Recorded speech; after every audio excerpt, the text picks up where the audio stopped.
Hello, everyone. Happy No. Sunday. Yes. It's Sunday. I keep forgetting we're doing it on Sundays now, but I kind of like this. You know what? It fits better into my lifestyle. I don't know about you. I often have late things on Friday nights, and then I've got stuff to do in the afternoons on Saturday. And for me, it's been a little easier to fit this in on Sunday. Definitely. Um, so as long as our listeners or viewers, followers, what do we call them? They're a Epcottians? hybrid. Epcotarians? What do they Oh, call oh, themselves? God. You know what? After what now? 3 times on Guardians of the Galaxy, I'd say I've heard someone laugh at Terry Crews's line once. So a third of the time. I don't know. I love it. Oh my God. I love his bit overall, but that Epcottian. Epcottian Yes. thing.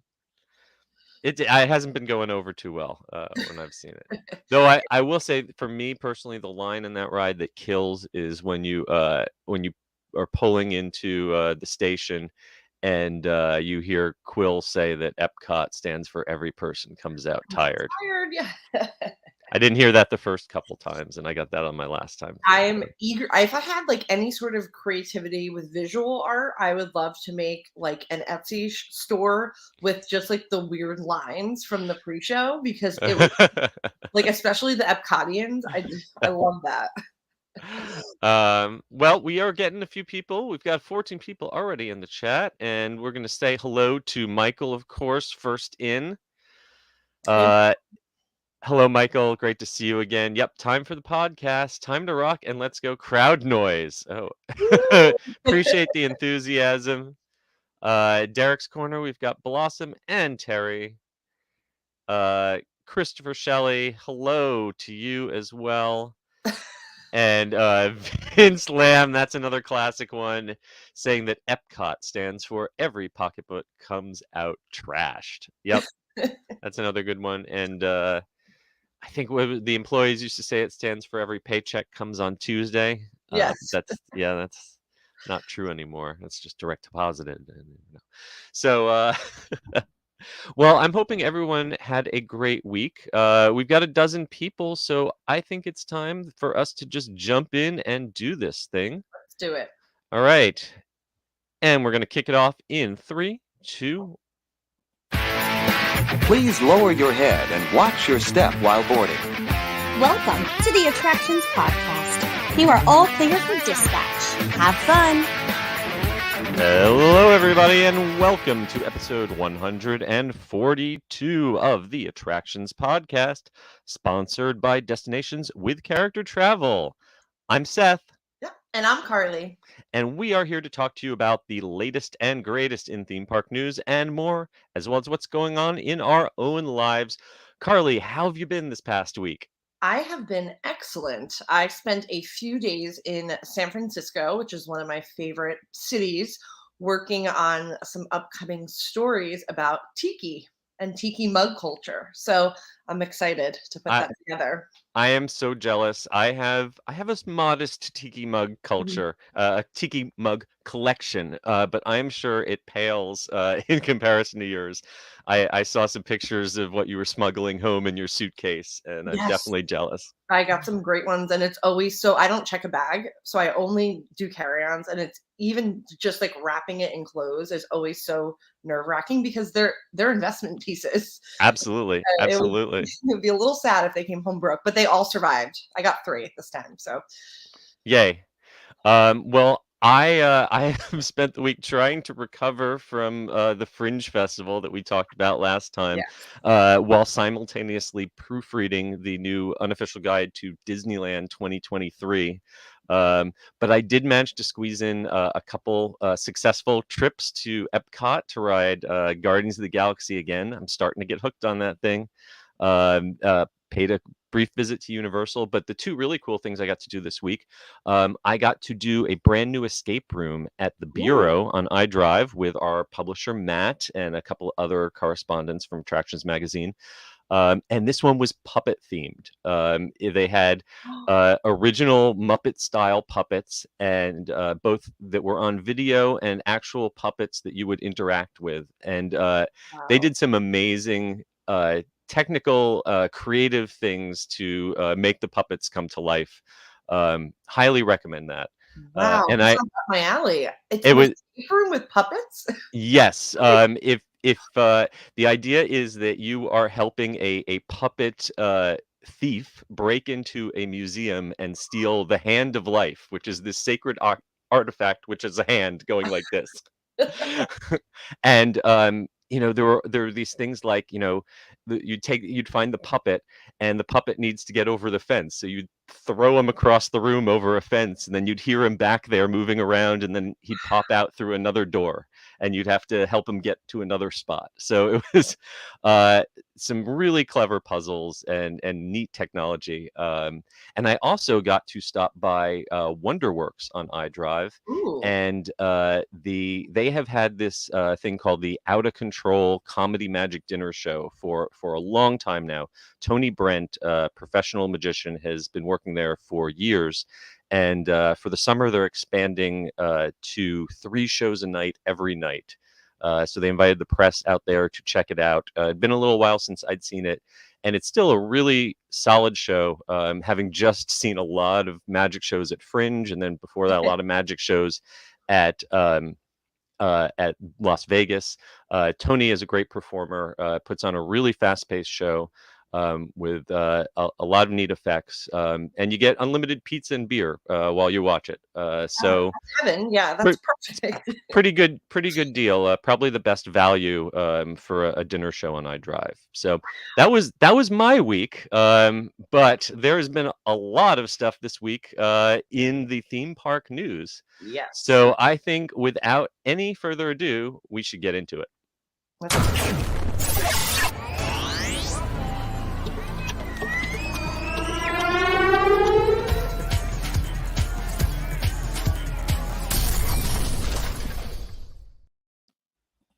All right, first up, we've been watching it under construction for a while, but Universal Studios Hollywood has now revealed some official details about Mario Kart, the new ride coming to Super Nintendo World there.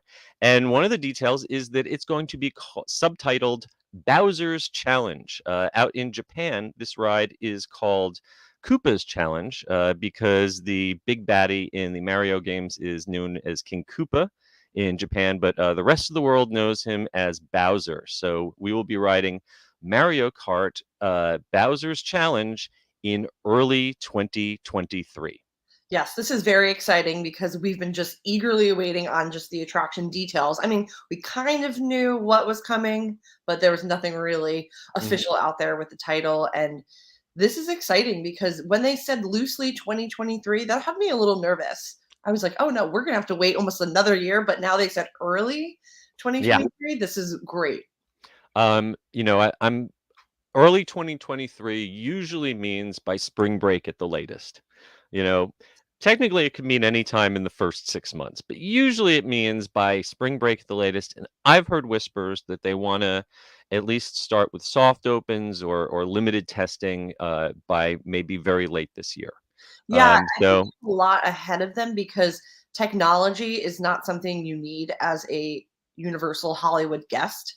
They have a virtual queue that they run sometimes, not all the time, but it's one of the few major theme parks that you don't have to be reliant on your phone. Yeah. So this means that they have a lot in the technology department. So they're going to have to do a lot of testing. Yeah, I mean, the good news is that this ride was already opened in 2021 in Japan, and they've had a couple of years, pandemic aside, to run it and get used to, at least the hardware of it. I really think that the tricky part will be how they manage crowds coming in and out of the lower lot, because you've got that bottleneck of that giant escalator. And if you have a rope drop with 10,000 people all trying to rush down that escalator and get into Super Nintendo World, which really only has it's got this one green white warp pipe entrance. It's not designed for huge masses of people all rushing in at once.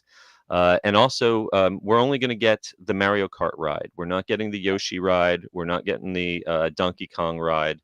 You're going to have to wait until Epic Universe opens in Orlando for those. So limited capacity for this attraction. They're definitely going to have to do some sort of virtual queue or boarding groups or something to manage access. But hey, at least we know it's going to be sometime in early 2023. So start looking at your vacation dates. Yes, And I if you cannot wait. can't wait that long, they have already got a bunch of the merchandise available at the feature presentation store, which is on the upper lot near the front of the park. So Mario caps, Mario plush, Mario shirts, Mario lanyards. You can start gearing up right now.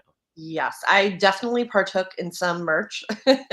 Tried to keep it calm until when it officially opens, but the merch is really good if you find yourself out there. Yeah.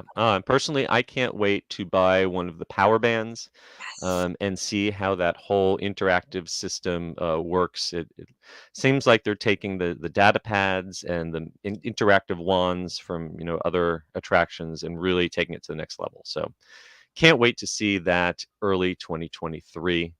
Also opening in 2023, the Mattel Adventure Park in Glendale, Arizona, is going to feature Barbie and Masters of the Universe attractions.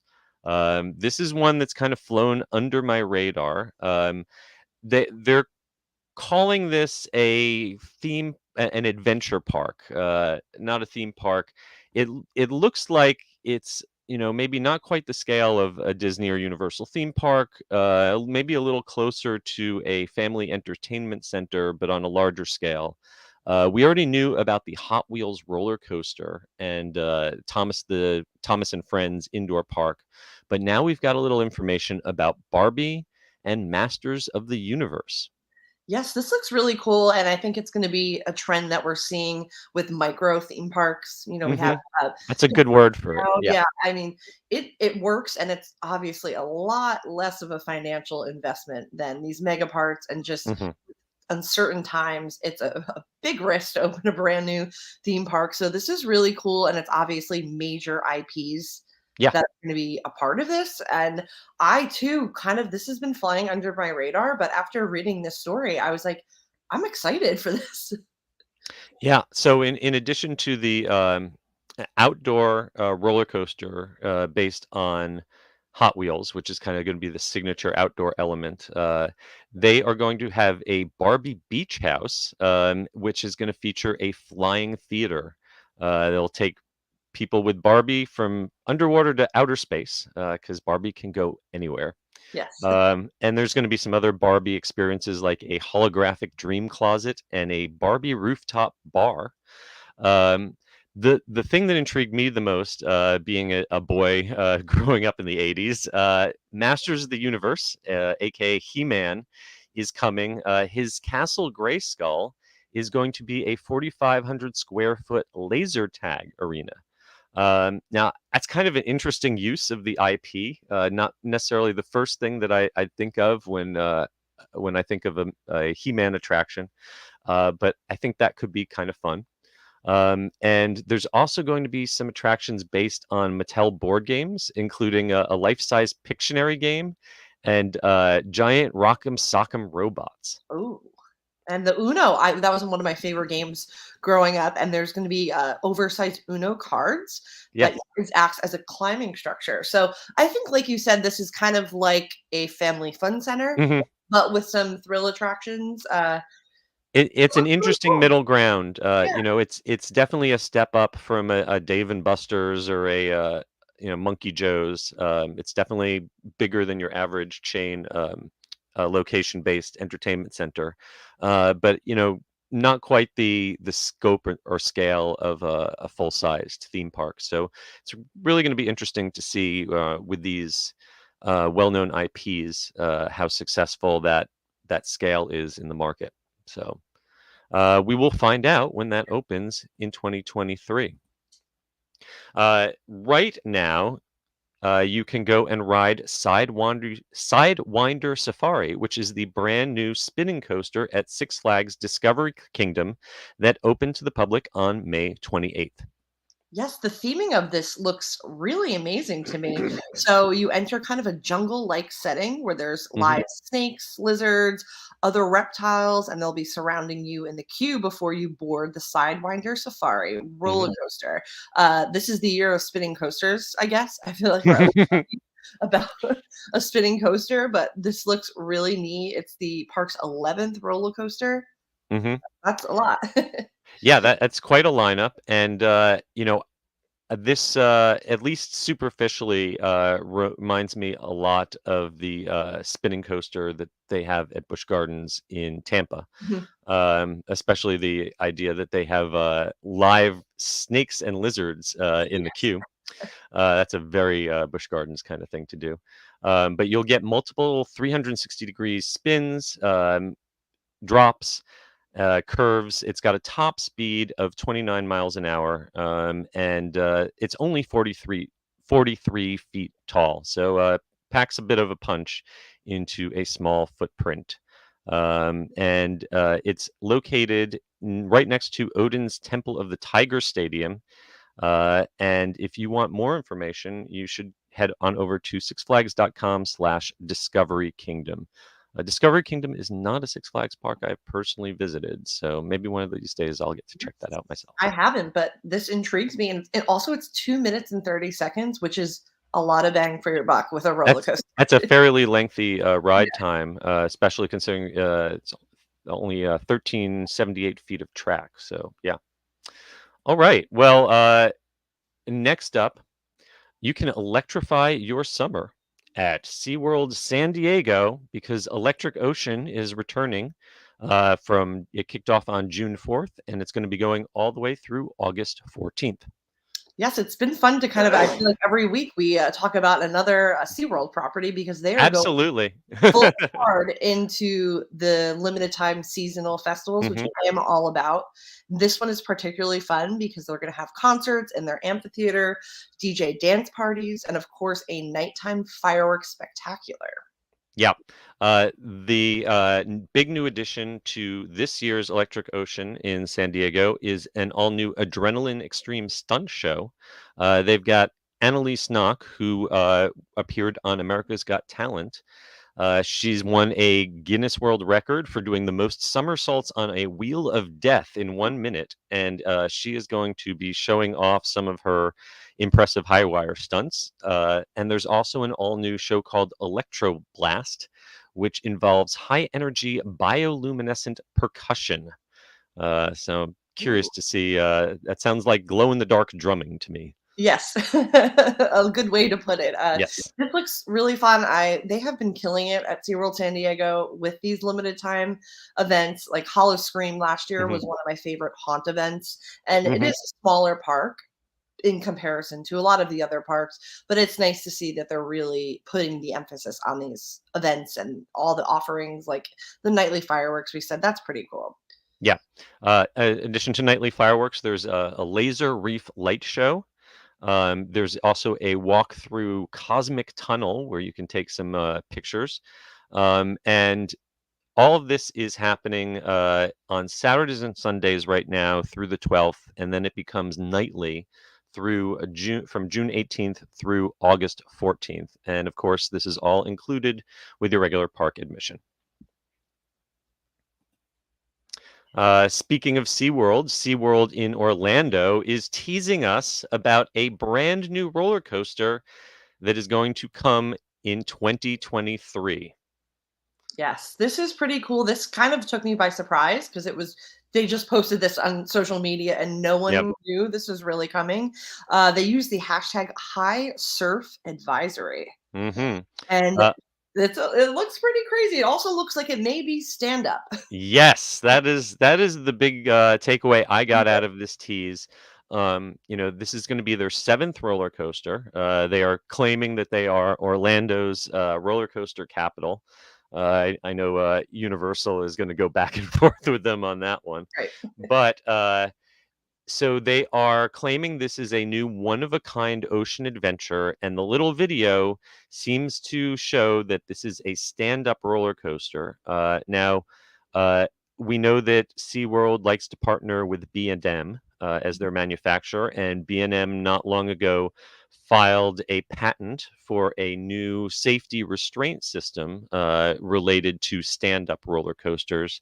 I don't know how many of our listeners out there have ridden a stand-up roller coaster. They had a brief period of popularity, and then all of those of us with male genitalia who rode one once and said we would never get on one again kind of caused its popularity to crash. Uh, I have not personally had the best experiences in my life with stand-up roller coasters. Perhaps they've come up with a new restraint system that is less uncomfortable. But this definitely looks to me like a B&M. It almost looks like a Kraken, Yeah. except with stand-up seats. So Yes. I'm curious. I don't really love stand up. I also don't like the lay down roller coaster ride vehicles. I will do this once though, because do anything once for I'll do journalistic it. integrity. Exactly. But Yeah. this is impressive. I mean, they opened Icebreaker this year, and then next year they're going to be opening another roller coaster. They really are leaning into that coaster capital tagline that they've been using.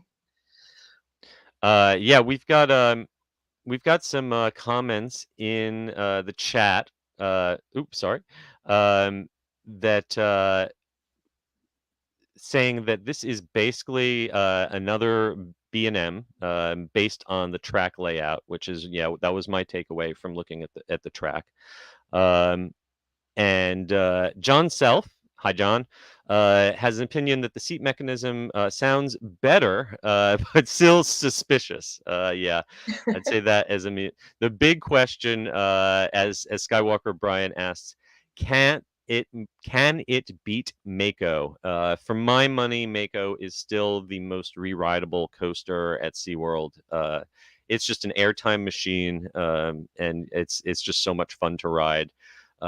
Kraken, I've not been on Kraken since its recent refurb, but it can be a little intense in the Mhm. G-forces for me, a little uncomfortable. And like you say, Manta, that's kind of a one and done because of that intensity, especially if you're in a Right. back row of Manta, that pretzel roll will put you out for the day. So I wasn't really a huge fan of Icebreaker. For me, that's not one I'm going to wait a long time in line for. So I'm excited to have something new in the SeaWorld Orlando lineup for me to try. Definitely. All right. Well, moving in a completely different direction, Stranger Things experiences are turning New York City upside down right now, where Netflix has partnered with New York's Empire State Building for a special light show and photo opportunity. And you can also visit a Stranger Things experience in Brooklyn. Yes, this sounds really cool. I know it's been kind of hard to get tickets to because it's obviously very popular, and with summer travel coming up, I expect to have that keep going. Oh, sure. I've actually got a friend. I've been following their trip on Facebook right now. They are in New York, and they spent a good chunk of time yesterday at the Stranger Things experience and had some great photos. So yes, basically, you can head on over to the Empire State Building and up on the 86th floor observatory. They've got a photo op. Basically, looks like a cardboard cutout of a Right. Demogorgon. But if you're a big Things fan, I guess you can block your view of like New York's skyline with a cardboard Demogorgon. But they're also doing a light show now through July, running nightly on the building. But I am more interested personally in this Stranger Things experience, which is a 1-hour walkthrough where you can enter Hawkins' lab and become a test subject in a new study. Yes. Seeing what they did to Elle, I'm not sure I want to volunteer for that. No, but this is really cool. And like you said, it's a walkthrough experience. So this Mhm. intrigues me more than even like if it was an escape room or something of that nature. And it's a 1-hour experience. Yeah. So I'm wondering how scary this is, because it looks a little scary if you have a It it little bit of a less tolerant. it definitely looks spooky and atmospheric. You're going to interact with characters and have special effects, supernatural mysteries from the show, and it ends up in an area where you can stay as long as you like in the mixtape area to get photos. Looks like they've got vintage arcade machines and other backdrops from the series to take pictures with. This is recommended for ages 13 and up. You can't bring a kid if they're age 4 and under. So maybe a little too scary. But the admission starts at $44 per adult. And if you want a VIP admission with a drink and a gift and front of the line access, that's going to run $72 per adult. So all the details for this are at strangerthings-experience.com. Have you gotten a chance to catch up on the new season yet? I watched the first 3, I All right, think. we just watched the first 2. We're hoping to watch a couple more tonight. Yeah, I don't love it. I don't know why. Well, it each season I feel like has had a different feeling, and I really fell in love with the kind of Steven Spielberg feel of the first season, Mhm. and I feel like each season they've increasingly been leaning into horror. This one feels very Stephen King influenced, Yes. and it definitely is. As the kids have gotten older, it's gotten darker. It's gotten a little meaner. It's lost a little bit of that Spielbergian wonder that I kind of liked from the first seasons, but I'm sticking with it. I'm sticking. I We guess we same. we know the 5th season is coming, and that's the end. So I'll follow this ride to the end. Yeah, same. And so Skywalker Brian, this is uh, hey Alexa, start playing Running Up That Hill. No, Alexa, don't actually do that. My Alexa's going to actually do that now. Yes, okay. The Kate Bush revival that has been spawned. My wife is a big Kate Bush fan and has been searching for a copy of that album on vinyl for years. Every time we go to a flea market and estate sale, and now there's no way she's ever going to find it Never. because it's hot again. I even heard them playing that song as I was walking through City Walk on my way into Wow. Universal the other day. So, all right, moving on from Stranger Things, Star Wars has some new merchandise coming to the Disney parks, leading off with some brand new lightsabers that were announced during Star Wars Celebration, including a new Obi-Wan Kenobi Legacy lightsaber. Yes, I mean, we've been talking so much about Star Wars, but uh, especially Disneyland, it's getting all the love, and this is just another example. They had Star Wars Celebration recently, and so new lightsabers became available for pre-order online on May 31st. They're coming soon to the stores in Galaxy's Edge, and I'm sure as soon as they appear, they will sell out real quick because these things go fast. In addition to the brand new Obi-Wan saber I mentioned, there's a Legacy Qui-Gon Jinn, a Darth Sidious saber, which I believe is wireless, or has a not wireless, but rechargeable. Instead of having to replace the batteries, it's got a charging system, and also a Plo Koon. And they're also doing another fan vote. They did this once before they came out with the Cal Kestis lightsaber. Now they've got a new selection of Jedi Knights of the Old Republic that you can pick your favorite one. I vote for Jocasta Nu because librarians need more recognition. Yes. You know, especially hey, if here in Florida and Texas, they're probably going to be arming school teachers with guns. Then librarians with lightsabers makes just about as much Oh, sense. absolutely. I can't wait for that to be announced. So I guess they're Yeah. going to do a whole reveal of it later this summer. Yeah. So moving on through June 10th. So you have a few more days to go online and vote on which lightsaber you would like. And yeah, they will be revealing them later on. And we've also got some new R2D2s, including one styled for Walt Disney World's 50th anniversary that it's got blue and gold accents. Yeah, if you haven't seen a picture of it, it does look really cool because it's the blue is just very bright, and with the gold, it looks really nice. Yeah. There's also a R7 FING, which I believe is Figment inspired, because he's got purple colors. He's kind of got Figment's coloring, and also a Droid Factory collection for Halloween. I did not realize that they celebrated Halloween in Star Wars universe. Yes, I'm not that moving right along. There's new plush. There's some really adorable Grogu mystery plush and a Wonderground Gallery print that is too cute for words. But I think the most important, the most pivotal piece of Star Wars merchandise to ever be released. Yes, you can finally get an ice cream maker. For those of you who are not Star Wars super geeks, for about 1/2 of 1 second in The Empire Strikes Back, when they are evacuating Bespin, you can see some dude running through the scene carrying an ice cream maker, and fans have become obsessed with that. It is technically in canon called a Kamatono case. And you can keep all your valuables inside there in case the Empire comes for you.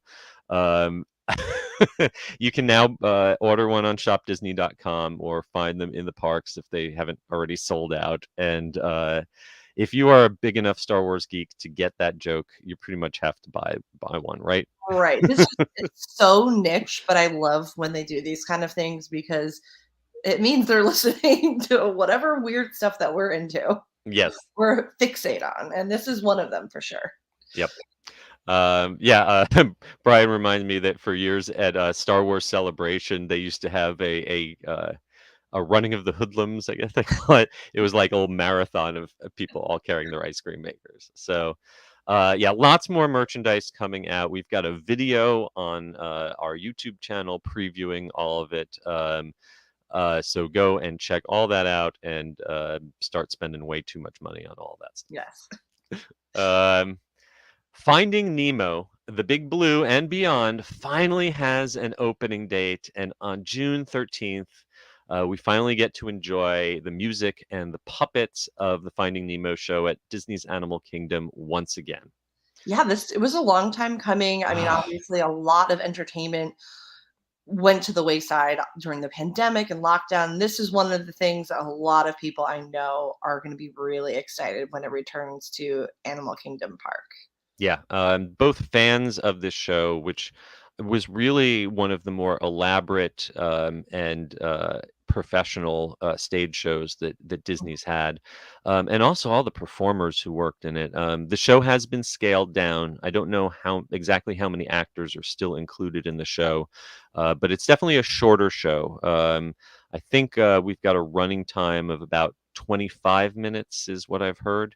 Yes, that's what they're saying. Yeah. And like you said about the actors, I think that's the most exciting part for me is I want to see all of these performers that haven't been able to perform to get back on stage. And it's been years coming. So yeah. I actually, a friend of mine is performing an opening day as Gil. See, the Tank Gang is now kind of narrating the show. So Gil and the other fish who live in the dentist office are going to be telling the story of Finding Nemo as a flashback. And so my buddy gets to narrate it, and I am going to definitely be there for the opening day show to applaud. I know that they have done some upgrades to the theater, and the backdrop is now digital. So they're using a lot of big video projections to help tell the story. They still have a lot of the same favorite puppets and some of the original songs, including Big Blue World and Crush the Turtles song, Go With the Flow. They got to keep that one. Yes, it's like every time I hear that on Nemo and Friends, I'm singing it for hours. So I'm sure this will be the case. Yeah. So it's good news. This, and it also having the full scale version of the Festival of the Lion King show is coming back soon. So live entertainment back in the parks is always a good thing. Yes. All right. And speaking of live entertainment in the parks, Disneyland Resort is honoring Black Music Month by celebrating soulfully with shows including shows at Disney's California Adventure Park, Downtown Disney District, and at the Grand Californian Hotel, all featuring Black music. Yes, I love this. If you've ever experienced the live pianist in Ralph Brennan's, Hmm. it's so basically in the side room where there's like the bar, they have a little stage. I love when they have the live music in there. So it's exciting to hear that they're going to be doing this. I believe it's even nightly. So this Yeah. is really awesome. We've seen this celebration at Disney Springs, at Disney World. Hmm. So it's definitely expanding at Disneyland. And I know a lot of people were excited to see that Troubadour Tavern has reopened. Everyone missed the Yes. baked potatoes. Yes. So the baked potatoes are back, but with a twist. Now you Yes. get sweet potatoes stuffed with a coconut chicken curry, which sounds really interesting to me. I always like when you can get stuff in Disneyland Park that is not the typical hamburgers and chicken tenders. I do got to say, I was a big fan of the bratwurst with the spicy mustard. It was the Oh, only place in all of Disneyland where you could get good mustard because right. everywhere else they sell that terrible yellow mustard. Yes. No, But Disneyland always excels at the snacks. but yeah, they've got some themed snacks and punches at Troubadour Tavern, which is perfect for watching the new Tales of the Lion King show. If you're over in California Adventure, they've got a new a cappella vocal group performing this month called the Philly Phonics, and they're doing 1920s jazz tunes. In addition to Five and Dime, who a longtime favorite, they are out doing their sets around Carthay Circle. Mhm. And then each night they're doing block parties in Hollywood Backlot with bands like Midnight Hour playing Motown songs and Urban Music Society doing R&B and funk. I love this because one of my favorite things that they used to do in the Backlot at California Adventure was the Tron parties and the Alice in Wonderland parties. Mad Tea Party. Oh my, it still breaks my heart. I watch videos of Mad Tea Party all the time. It was incredible. Such And that great stage, energy, so yeah, much fun, great drinks, great entertainment. So it's good to see that they are reactivating that backlot with evening parties, at least for this month. And one last thing, uh, make sure that when you are over there, check out at Downtown Disney. Inside the old ESPN zone, they've got a free exhibit right now. It is the Soul of Jazz and American Adventure. It's a touring exhibit that started out here at Epcot, and it's got some great artifacts, sort of inspired by the Pixar movie Soul. But it's got genuine artifacts from the history of jazz in America, and you can see it for free every day from noon to 8 p.m. Through July 4th. yeah, I really enjoyed that when it was at Epcot. So definitely check that out. And like you said, it's free. So just pop in Yeah, there. yeah. Head on over to Disneyland.com to check on all of that. And of course, Destinations with Character Travel can get you out there as always. All right, last up for our news in the queue, the brand new Walt Disney Store is now open on International Drive, and you cannot miss this one because it is in the lower level of the Mango's parking garage that has been wrapped in a giant digital ribbon that advertises the Walt Disney World resort to everyone driving by on I-4. That makes me nervous because the drivers on I-4, particularly in that area, are I tell you, the people psychotic. did not So need any more distractions, yes, and this thing is possibly the most distracting billboard I've ever seen in Orlando. It's like in Las Vegas, it would fit in among the casinos, but we don't have anything on this scale currently along I-4, and it is pretty striking. yes, I am nervous. So be careful. Keep your eyes on the road. Yeah. Look if you're a passenger. It does look amazing. It's hard to even call it a billboard. To me, it looks like an installation. A Yes, lot. it is. It's like an art installation Yeah. that goes along two whole sides of the building. It's undulating. It's amazing how they can build screens now that wrap around any shape. Um, but in the bottom floor, if you head on over there, you will find a brand new shop where you can get official Disney Parks merchandise and purchase tickets to the parks. Just a word of warning: this is not a discount outlet store. This is not like the one where you get cheap cast-offs. This Yeah. is stuff being sold for the same prices that you will see in the parks. So you're not going to save any money, but if you forgot to get something while you're in the parks, or you want to tell your friends back home that you went to Disney without paying for a park ticket, this is somewhere you can pick up that exclusive park merchandise from 11 a.m. to 7 p.m. daily. And I'm curious about the Disney Vacation Club virtual discovery station. Oh yeah, it's So I would like they've to got experience that. yeah, so floor to ceiling screens, I guess interactive screens that will give you information about how you can join the Disney Vacation Club and visit Disney destinations all around the world. It's like the Um, preview center of the future. yes, yeah. Well, that just about wraps up our news in the queue for this week. And before we jump on into the main attraction, I think it's time for us to hear a little word from our sponsor. Here at Destinations with Character Travel, we offer the best experience with your travels. Need to visit the thrilling Disneyland Resort, Walt Disney World? Maybe lounge about on a Disney cruise or any other major cruise line? No problem. So if you're looking for a stress and hassle-free vacation, visit us at www.destinationswithcharacter.com. Contact us today and let us plan a magical vacation for you and your family.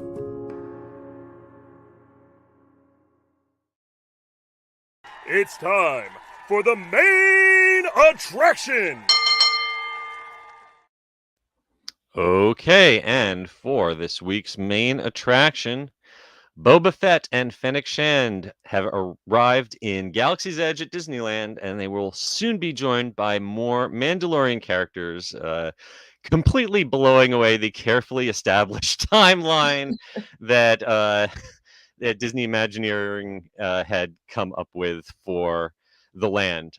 There's a lot to unpack here. Let's first just talk about the good news, which is that for a long time, guests have been demanding to meet fan favorite characters that don't necessarily fit into the very specific timeline of Batu.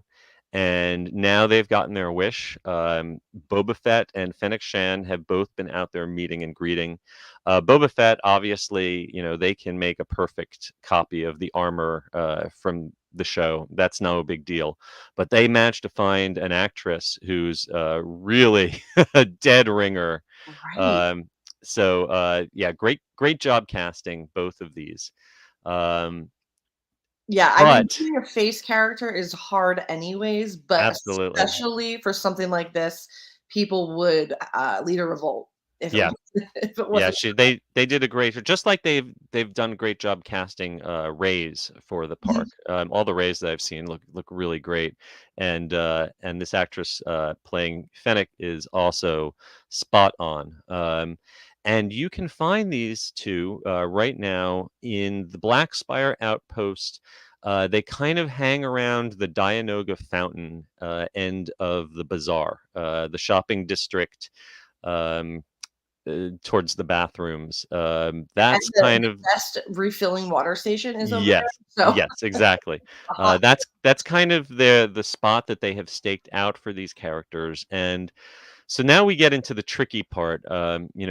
Disney was very insistent that this whole land was going to take place in canon in a very specific time period set in between The Last Jedi and the Rise of Skywalker, and that they would not include characters who did not fit into that timeline. And now, after a couple of years of that, they're like, all right, maybe we'll figure it out.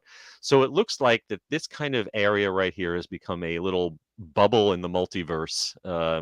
I don't know. What is it in Star Wars? There's the world between worlds, or maybe that's Right. I mean, But we kind of know what this is. So the characters that are special like this, maybe for Disney Plus shows, are not paid for by the park. Isn't that correct? They're paid for kind of with outside marketing and so film and television. that's an interesting question, because this has kind of been announced as a long-term addition. I know when we have, say, at Marvel, every time that an Avengers campus where we see Moon Knight shows up because his TV show is on, or we're getting a different variant of Loki each week. Those, I believe, are Mhm. traditionally paid for by the studio as marketing expenses for Right. the television show, because it is specifically for the time period that that show is on TV. But from my understanding, these characters are going to be long-term additions to the land, and this is coming from, Scott Trowbridge, who's the portfolio executive, was the one who announced this at Celebration. So I would assume this is coming from the Imagineering and Park side as opposed to the studio side. But that is an excellent question. Yeah, it's The interesting. Sure. the real interesting thing is the mental gymnastics that Mr. Trowbridge, who I have great respect for, had to go through when announcing this. Basically the thing they've come up with is that they can have certain sections of this land where characters who don't fit into the timeline can be, but they won't intersect with the sequel characters. So you can't go Right. up to Rey or Kylo Ren and have a conversation with them about Boba Fett or Fennec Shan, because they'll be like, I Who? don't know Yeah. who those people are. They all died long before I was born, or whatever. So it's Chewbacca to me is the one guy who should be able to cross through anything. Right. He's he's hundreds of years old. He's been there from the very beginning. He's in the prequels, he's in the sequels. Let Chewbacca wander around and talk to Free anyone he Chewbacca. wants. Right, free Chewbacca, justice for Chewbacca, absolutely. This is Uh, interesting. So if you go to Oga's Cantina, because a lot of those cast members are super interactive. So mhm. would this mean if I asked a bartender about Boba Fett, they would say, I don't know who that is, right? Well, so okay, just for example, in Doc Ondar's um, shop, hanging on the wall is the Mandalorian's helmet, Din Djarin's helmet. Mhm. So that implies that by the time we arrive in Batu, between episodes 8 and 9, the Mandalorian is long dead. Um, that's the implication. So maybe you could go into Oga's Cantina and talk to them, and they'd tell you, "Oh, I remember legends of Boba Fett and Din Djarin. That was 30 years ago. Um, but you are magically transported back in time when you step in this one little area where Din Djarin and Boba Fett can actually appear." Um, It's a lot. it, Okay, so it's now a I have lot. to It's a lot of mental gymnastics. Uh, yeah, I think the specific quote is they say that they will remain in their specific timeline and won't intersect with other characters or stories that would not be appropriate for them. So yeah, Skywalker Brian brings up an interesting question. Does that mean Grogu did not exist in this timeline too? Yeah, does Grogu not survive to the time to the sequels? We know he was a baby in the Jedi Temple during the time of the prequels, but it's all extremely complicated and confusing. Um, you know, Harry Potter, Wizarding World at Universal solved this problem by just not having any walk around characters who are right. from the movies. You're that makes things real easy. They don't have to deal with that. Um, so it will be interesting to see how they handle this, and if anyone but a tiny, tiny portion of super fans even care. I think most people are not really worried about violating canon or conflicting with the timeline. They just want a freaking picture with Baby Yoda. That's Oh, all they want. that you is know? they're gonna have to do a virtual queue for that because I Oh, cannot even imagine no. the foot traffic in that area, which is already very compact and tight Yeah. to begin with. Now I can't wait to see how they handle it. I've got to imagine that Baby Yoda's got to be in some sort of pod, and that he would be a puppet or an animatronic inside his little carriage or something. But I can't wait to see where exactly they set that up. I know right outside of that Black Spire outpost, that little area where they've got Boba and Fennec, there's that kind of wall. There's a little cul-de-sac that they used as Yeah. a mask off rest area during the pandemic, and I'm wondering if that might be the best place to put them, because you could kind of corral people in that area. But it's interesting how I saw a little map that was sort of showing now that these characters are here.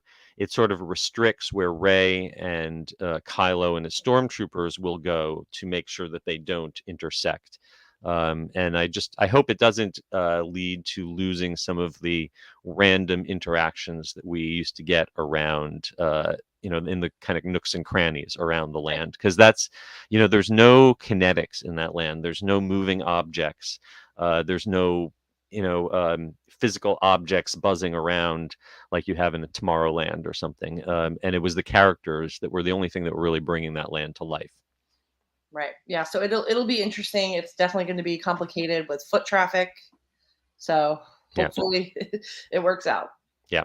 And of course, this is only the first step, as Brian points out. Maybe down the line we could see Ahsoka or Andor or other people from popular Disney Plus shows. Right. I'm just wondering, this had to have been like, this decision had to have been inspired by the success of the characters in Avengers Campus, because every other day you see something blow up on social media with the characters, and it's been such an amazing part of that land. I think that you have put your finger on exactly. Social media is what drives this.